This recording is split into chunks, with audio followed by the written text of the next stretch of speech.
You know what I think about a lot? How Hashirama Senju gave up the tailed beasts to all of the other nations. In fact, I think about it all the time. I can see where he was going with this. By giving out tailed beasts, he could stabilize the region and cause a balance of power to form with mutually assured destruction. Just as nuclear power has balanced modern society and caused many world leaders to think twice about starting another world war, Hashirama hoped to do the same. But the issue with that is that nobody really gives a crap. The deterrent just ended up being used as a weapon against Konoha during the many world wars that would later come to be waged. But the question is, what if Konoha kept all the tailed beasts? Welcome to the Amagi. Before we begin, only 25% of our viewers are subscribed, so if you're a fan of the video, please like and double check if you are subscribed. And with that out of the way, let's get into the video. The sound of popping explosions could be heard as the voices of war echoed before them. Standing there, still and strong, a red-haired woman wearing all-white shinobi gear, as well as a headband that bore the kanji for the number 9 on her head, looked over her shoulder at her wounded comrades. There were 8 behind her. One was dead and the others severely wounded. "Bunpaku's dead! I can't wake him up!" came the voice of Yagura. By Bunpaku's side was the chibi form of the One-Tail, having escaped death due to the new sealing method that saw the beast kept under control within a pendant around the user's neck. This allowed the beast and user to share power without the need for a life bond. Kushina gulped. Before her were 1,000 soldiers, each one with pale white skin, their bodies appearing mostly plant-like, the Zetsu. She then spoke. "Yagura, get the others to safety. I'll cover you." "But Lady Kushina, that's suicide. Think about your son. With the death of the Hokage, he'll have no parent if you die." "No, you take them back. I'll stay." Kushina shook her head. "No, Yagura, you also have a son." "But he has a mother. He doesn't need me," he shouted. Kushina smiled. "Look, just because I'm staying behind doesn't mean that I'll die. I'll be okay. I'm just buying you time. I'm worth that at least. Now get your butt out of here and take them with you. Getting Lord Third this information is top priority." Yagura seemed defeated. "You come back, Kushina," he shouted as he threw the body of Bunpaku over his shoulder. "You come back," he said one final time before he and the other 8 left. Looking into the distance, they saw something large roaring. A figure made purely of wood. Kurama came to her shoulder. "Be straight with me, Kushina. Do we even have a chance? How are we looking?" He looked over and saw tears rolling down her cheeks. "Kushina?" Her entire body suddenly began shaking, her breath quivering in her chest, her heart weak and racing. She almost lost control. "That bad, huh? Well, that's fine, Ku. If this is the end, I'll be here with you until we meet it." Kushina suddenly placed something around Kurama's neck. "What?" He looked down at the little pendant that bore the kanji with the number 9 on it. "What are you doing? This is what allows you to use my power." She smiled. "I stockpiled just enough of it to keep me going for a while. But this isn't something we can get out of, and your survival comes before mine. You're the precious tailed beast of the leaf, and I can't risk you falling into the enemy's hands. I can't risk you becoming part of that," she said as the hulking wooden monster loomed in the distance. Kurama looked at the creature and then back to her. "But I can't leave you. You can't make me do this, Kushina. It's too cruel." She picked up the little fox from off her shoulders and held him in her hands. Despite the tears of fear and sorrow running down her cheeks, her smile was like sunshine. It always had been. Her joy had been his favorite thing about her, and now that they were here at the end, he felt that this was the last time he would ever know such joy. The little fox began shedding tears in her arms, hiccuping due to the crying. She pulled him into her embrace, rubbing his little cheek against hers the same way she had done when they had first met. "Kurama, I'll always be with you. There are some things stronger than death, and love is one of them. Don't forget, no matter where you go, I'll always love you." She then put him on the ground. "Now run!" She activated her version 1 cloak. "Get away while you still can." Kurama was frozen. He didn't want to move. She stood there for a moment before looking back at him. "What are you waiting for? Get out of here!" The little fox turned around and began running away, a trail of tears sparkling through the air as it ran. Kushina wiped her own tears and then smiled, pulling out 2 tanto blades. "Now, come at me!" Each of the Zetsu began attacking her, but with her speed and power, she was cutting them down. "You're all gonna die!" she shouted as she beheaded a few in a single slice. As she fought, she managed to take out about 100 of them before she began to be overwhelmed. At this point, though, her energy ran out, and she was back in her base form. All the same, she managed to kill a dozen more before they finally got to her. Wooden spikes for weapons, the Zetsu stabbed her. One through the left side, one through the right, one through the stomach, and one through her back. She fell to her knees and saw the bleeding wounds. She gave a light chuckle through a wheeze and smiled. "Naruto." Her eyes rolled up, and she died there, left on her knees. As she did, a man with a mask that bore the visage of a Rinnegan stood above her. So even the mighty Nine-Tails falls before my power. It won't be long until the Ten-Tails is completed, and when it is, the world will feel my wrath. As Yagura came to a rest, he now felt like he was far enough away that they'd be safe. He found a cave and ducked inside of it with the others. Injured, Han came to the edge of the cave and prepared to collapse it to hide it from the gaze of others, but as he did so, he stopped. Is that? Yagura looked back. What is it, Kushina? He walked to the mouth of the cave as the little nine-tailed fox came to the entrance, tears streaming down its face. Where's Kushina? He asked as he picked the little fox up. He then saw the pendant around its neck. She's been... Tears began to form in his eyes. Han suddenly closed the cave, trapping them all in darkness. Despite this darkness, none dared utilize fire-style jutsu. All the men and women of the Biju Sentai were proud warriors, and not one of them wanted to admit or show that right now they were crying. Not only had they lost Bunpaku, but now Kushina, their leader. Without her, they would likely all look to Yagura as their new leader. What do we do? Fu asked as she sat there, Chome on her shoulder. A couple moments passed before Yagura spoke. We do what we were commanded to do. Get back to Konoha and tell Lord Hiruzen about the statue. Holding Kodama close to him, even Isobu was coming out to comfort. But now we silence our chakra and wait for this storm to pass. Naruto and Gaara were sitting at the park, swinging on the swing set. It was quite the strange relationship they had. The adults had put them together to be friends for political purposes, but the two of them didn't care much about that. They didn't really know what the purpose of the politics were, only that they liked each other. Naruto and Gaara were both the sons of a Kage. Gaara was the son of the Kazekage, and Naruto was the son of the former Hokage. Now that Minato was dead though, the reason for the two being friends was pretty much gone. But that didn't stop Gaara from remaining so. Serving as an exchange student from the Land of Fire, he was well on his way to becoming a proper shinobi of the Leaf. As they sat there on the swing, a man wearing white armor bearing the kanji of the number 3 on his headband appeared. The kids noticed and waved. That guy works with my mom. Yagura waved back. He's the second in command of the Biju Sentai. I think I heard my dad talk about him. He said that he was one of the people from our village that was a member of the team. Yagura walked over to Naruto. What's up, little man? You certainly seem to be growing taller. You've really sprung up since I last saw you. Naruto smiled. And you look no older than you did before. Yagura sighed. To my detriment. I'm in my 30s and people still ask if I want to order from the kids menu. He shook his head. Anyway, I'm here to pick you up. Maybe we can stop off somewhere and get something to eat before I take you home. Naruto stood from his seat. That sounds great. Naruto turned around and waved to Gaara. Bye, Gaara. I'll see you tomorrow. Gaara waved. Bye, Naruto. I'll see you at the academy.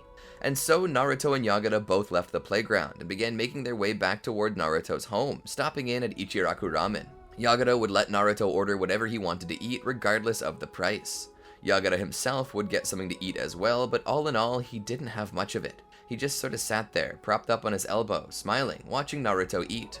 Naruto slurped down every noodle as if it were the best thing in the world. After this meal, he put his hands together. Itadakimasu, he shouted in thanks to the kind, benevolent creator who had given him the chance to eat this. Would you like another bowl? Yagura asked. Naruto thought about it. I don't know if I can handle another bowl, so yeah.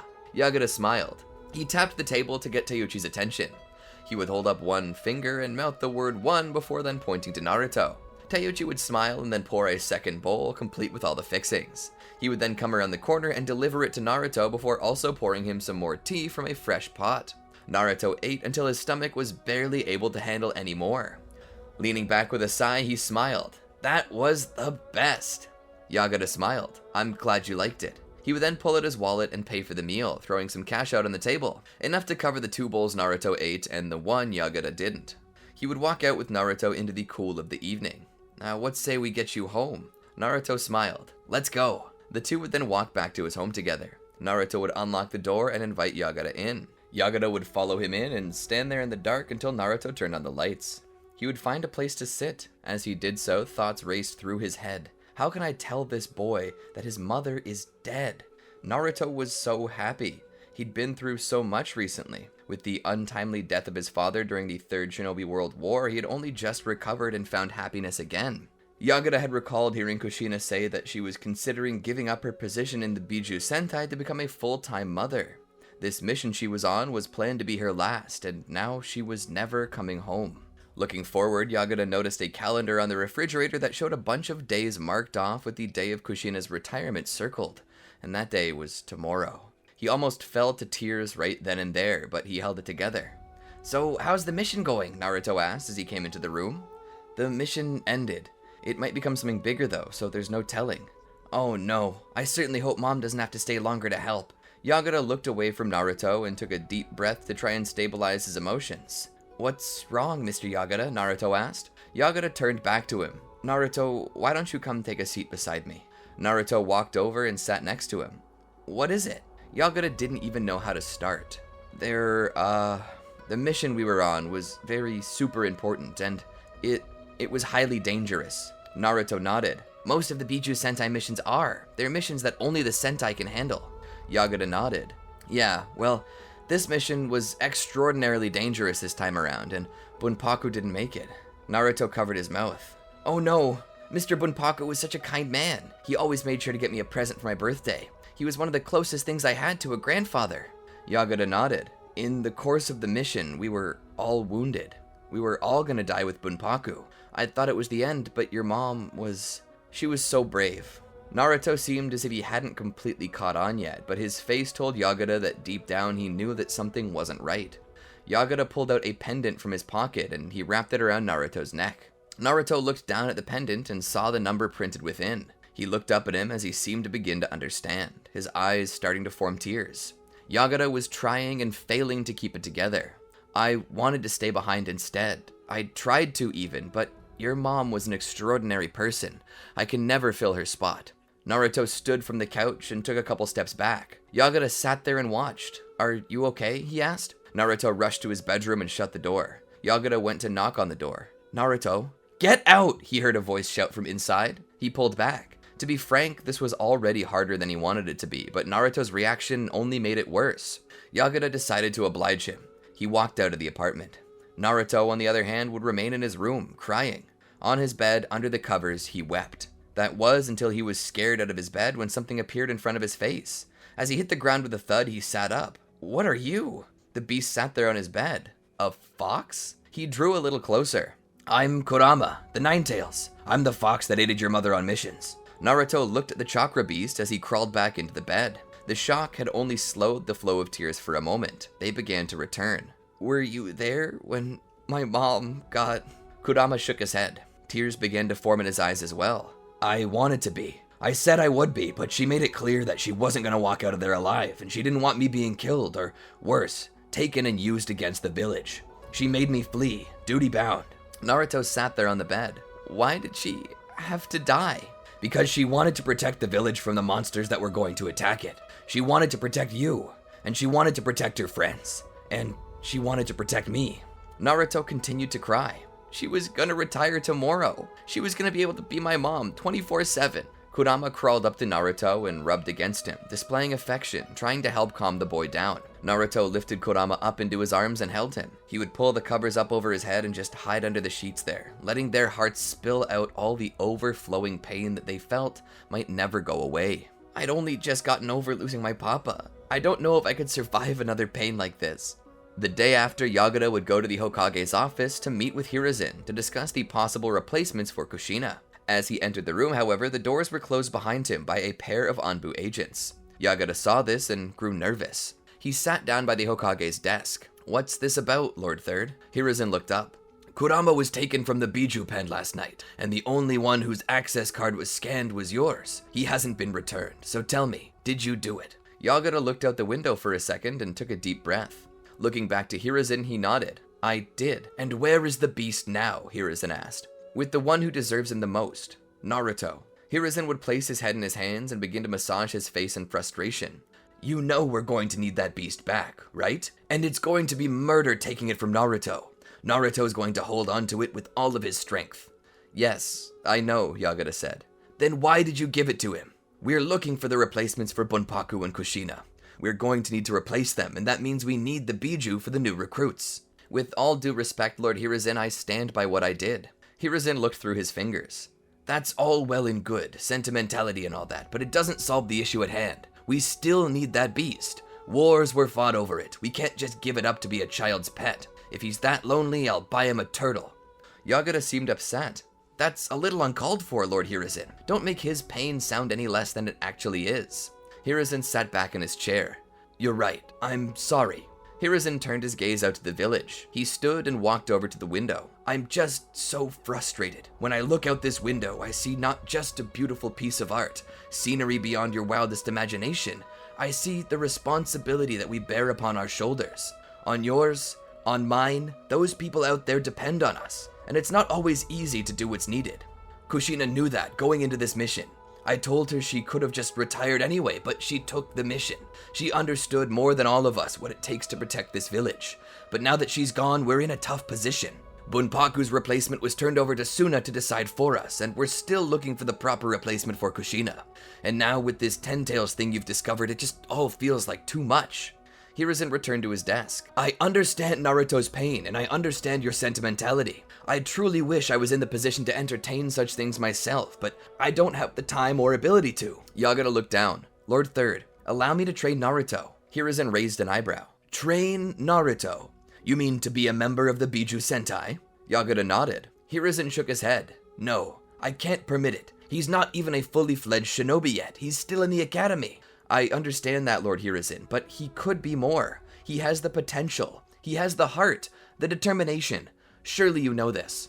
Hiruzen shook his head. That may be so, but the missions of the Biju Sentai are the most dangerous of the dangerous.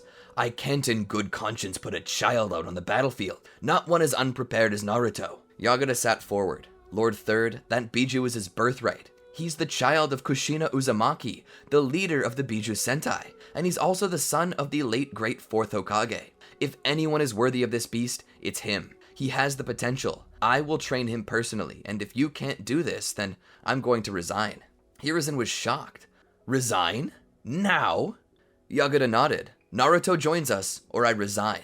Hiruzen sat forward and grasped his head and gripped the hair on the sides tightly. You love putting me in such horrible positions, don't you? Hiruzen looked like he was about to explode, but he didn't. How do you even know that Naruto will want to be a member of the Biju Sentai after everything he's been through?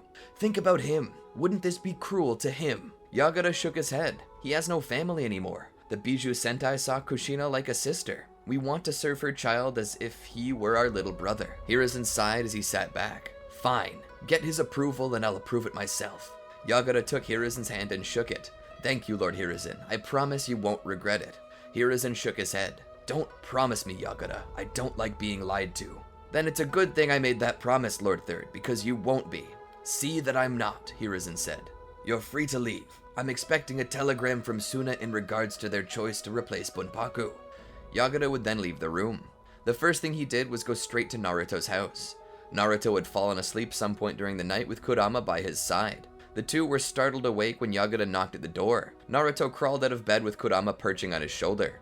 He went to the door and opened it up. Yagura was standing there. Good afternoon, Naruto. Oh, were you still sleeping? Naruto turned around and walked deeper into the apartment, leaving the door open for Yagura. He put on a pot of boiling water and sat down by the table. Yagura came and closed the door behind him. He turned off the stove. No, you gotta get yourself something quick to eat, not something like ramen. We're going out. He grabbed a bowl and some cereal with some milk and poured it all for Naruto. He proceeded to pull out some jerky for Kurama. What are you even doing here? I wanted to show you something, Yagura said. Can't you leave me alone? I just learned that my mother died. I need time to sulk. Nope, that's the issue. If you dwell on your pain, it'll only make it worse, and that much harder to shake. You need something to take your mind off it. I don't think that's how grief works, Naruto said. Nonsense. Just trust me here, Naruto. Eat your breakfast and grab your shoes. I'm gonna show you something super awesome. Naruto sighed and did as requested. Yagura would then lead him out of the building. Walking the street together, Naruto asked where they were going. It's a bit of a secret that only a few people know. You'll see when we get there. Yagura led him to the foot of the Hokage rock. Can you walk up surfaces, he asked. Naruto nodded. Gaara and I had a contest to see who could learn to do it first. And who won? Yagura asked. Gaara did, but I still learned anyway. Well, that's good. Let's get going then. Yagura and Naruto would begin to run along the surface of the Hokage's monument until they reached the face of Hashirama Senju. This place isn't just to memorialize all the Hokage like your father. It also serves a purpose. Getting to the chin of the monument, Naruto realized that there was an opening shaped and colored to blend in with the rock. Yagura would open the door. They would then sneak in. Once inside, they found a facility that spanned the entire inside of the stony outcropping from which the monument was carved. The true entrance required a keycard or a passcode to enter. Yagura scanned his card. As soon as he had done so, the gate opened and the two were allowed to enter. Inside the facility, there were living quarters. There was a kitchen, a sparring area, and a gathering area for time off. But besides that, there was a command area that also served as a strategy room. "What is this place?" Naruto asked. "This is the Biju Sentai Command Center. Call this our HQ, if you will. This is where the most of us spend our time when we're in the village. It's humble, but there's no place like home." "I wouldn't call this humble," Naruto said. "It's almost futuristic." Yagura laughed. "Well, we are the most elite special squad in all the Hidden Leaf, so there's no doubt that we're gonna get the best of the best. Do you want to look around?" Naruto nodded. "Sure, I guess." Yagura walked him around the base, showing him everything they had to offer. He brought him to the quarters. "This is where we each spend our time. They're not the most spacious rooms in the world, but they get the job done." Naruto wandered about a bit. He stopped in front of a door that said KU on it. Yagura walked over to Naruto. This one was Kushina's room. Naruto looked at the letters on the door and felt his heart overflowing with emotion. Today was the day that she was supposed to retire, and he was right now staring at the place where she never again would stand, items she would never again touch. Naruto grabbed the door and opened it. He turned on the light. It was so cozy inside. There was a lamp at the farthest end of the room that gave off a soft orange light, and a bed sitting beside the small table that the lamp sat on. There was a small, messy drawer with most of the clothes sitting on top rather than inside. Wedged between the table and the dresser was a small area where plushes piled from floor to midway up the wall toward the ceiling. A small black fan, a small TV sitting on a desk hutch combo. Of course, the desk hardly had anything important on it save a few letters from Minato and an old dusty Shinobi Station 4. Naruto simply stood in the room, looking around. It was most definitely his mother's. Despite how well she tended to take care of their home, her own room so very rarely ever seemed to receive the same attention. Naruto wondered if it was a secret laziness she tried to hide, or if the messy nature made it feel more homey to her.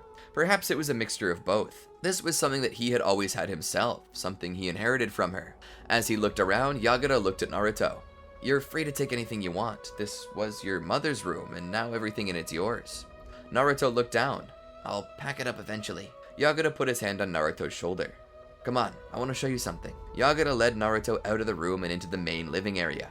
At the end of it, there was an area that said Biju Pen on it. Yagura tapped his keycard on the door and opened it up. Inside was a brightly painted area full of various toys and pillows, almost like a children's room. But inhabiting the room was not children, it was the other tailed beasts. Kurama hopped down from Naruto's shoulder and onto the ground and began to walk around, mingling with the other 8 beasts. "Kurama's home, it seems," Yagura said. Naruto nodded and looked down and turned around. He was about to leave when suddenly Yagura stopped him. "Naruto." The boy looked up at him. Yagura turned and put both hands on Naruto's shoulders. "This could be your home too, you know." Naruto was confused. "My home?" Yagura nodded. He led Naruto out of the room and back into the main living quarters. There were 3 full couches in front of a large television, and on the little table that sat below it were a myriad of different entertainment options, ranging from gaming systems to DVD and Blu-ray players. But besides that, there were pictures. Pictures of birthdays, of fun times, of missions that seemed like cakewalks. And at the center of this table was a picture of Kushina and Bunpaku, lovingly placed and surrounded with flowers and other sentimental objects, most of which had been special gifts given to each member of the Biju Sentai by Kushina and Bunpaku. This little makeshift memorial shrine made Naruto fall to his knees, his hands covering his mouth to keep any sounds from escaping, his eyes pouring tears. Yagura knelt down beside him and hugged him. "We loved Kushina so much, Naruto. She was a member of this family. You're suffering, but so are we. You don't have to suffer alone. I've convinced Hiruzen to let you officially join Biju Squad. We'd all take responsibility to train you and keep you safe. You'll be treated with the same love that we showed Kushina, and all you have to do is accept it. What do you say?" Naruto stood there and thought about it. "I don't know. This group of people may be very kind, but I don't know if I'll ever shake the reputation my mind has built. This was the job that my mom wanted out of, and it's the job that got her killed. I'd love to be friends with these people and with Kurama and the other Biju, but I don't know if I can stomach being in this team like this." Yagura looked down. He took a deep breath and let it out slowly with a smile. He looked back up to Naruto. "I understand, Naruto. I won't ever force you to do anything you don't want to do. Take your time and decide." Naruto nodded. As they prepared to leave, however, the door was opened by Hiruzen. He stepped in. "Oh, hello," Hiruzen said. He saw Naruto and smiled. "Oh, Naruto, how wonderful it is to see you. I see Yagura's been showing you around." He looked up. "So, what does he think about it?" Yagura put his hand on Naruto's shoulder. "He said he wants to take some time to think about it." Hiruzen smiled and nodded his head. "A wise boy. Whatever his decision is, we'll support it. Changing the subject a bit, Hiruzen continued. Well, I simply came to introduce our next candidate for Biju Ranger 1. Suddenly, Gaara came out from behind Hiruzen with a smile and a wave. Naruto's eyes widened. Gaara, you're gonna join the Biju Sentai? Gaara nodded. Yeah. Apparently my dad recommended me as the replacement, and I thought it would be fun, so I took Mr. Hiruzen up on his offer and joined the squad. Naruto's eyes were wide. Naruto turned back to Yagura. I've had plenty of time to think. I've come to the decision that I want to join the Biju Sentai. Yagura laughed. Hiruzen smiled nervously. Slowly, our most potent team in all of Konoha is becoming a daycare. Yagura smiled at Hiruzen. Oh, come on, Lord Third, this isn't bad at all. This is the next generation. It'll take a little time and a lot of nurturing, but these two have displayed a lot of potential, and their rivalry will only make them shoot higher and farther. They also have a pre-existing relationship, which will make the team's bond tighter and the synergy more, synergetic. You're really trying to sell me on this, aren't you, Yagura? Hiruzen said, his face displaying doubt and a sense of remaining unconvinced. Yagura shrugged. Maybe, but tell me I'm wrong. Hiruzen couldn't do that. I suppose I can trust you to train them both properly, like you would any other Biju Sentai recruit, not taking it easy on them. Yagura nodded. I'll do my absolute best. Hiruzen sighed. All right. Well, I'll leave the orientation process to you then. I've got to get back to the office and complete some paperwork for the new recruits. Hiruzen would then leave. Yagura would bring Gaara to Bunpaku's room. I know Bunpaku didn't have any family to send his items to. He was a humble man and didn't have much, but we do need to do something with it. We're going to have the team take a few mementos from his collection to remember him by, and the rest we'll donate to the needy, just like we know Bun would have wanted. Of course, feel free to keep anything you like and move in when you're ready. There are other Biju Rangers around if you look for them. Before we do anything else though, would you like to meet your new partner, Shukaku? Gaara smiled brightly and nodded. Yagura would move back toward the door and open it once more. Shukaku, your new friends arrived. The little sand tanuki came over from a small social pool the Biju had made. Gaara knelt down and offered his hand to Shukaku, which the beast carefully took. You're not much like Bunpaku, are you? Gaara shrugged. I don't know. I didn't know him too well. Shukaku nodded as he thought on these things. Well, that's fine, I suppose. I doubt anyone could really replace him. Gaara took Shukaku up into his arms. I won't be able to replace him, but I'm happy to try to be a good friend anyway. He hugged Shukaku. Yagura put his hands on both Naruto and Gaara's shoulders. Welcome to the Biju Sentai, boys. And that's where I'm going to stop for now. So, what do you think? I thought this was an interesting story, and I wanted to take a little bit of inspiration from the Killer Bee Rapuden story that saw the Jinchuriki ending up more like Tokusatsu Sentai. I hope it wasn't too much of a jarring experience for you.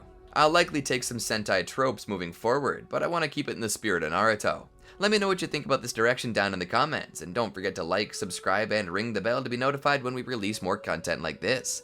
And just in case you need more to satiate your appetite, try these videos. Anyway, until next time, peace out.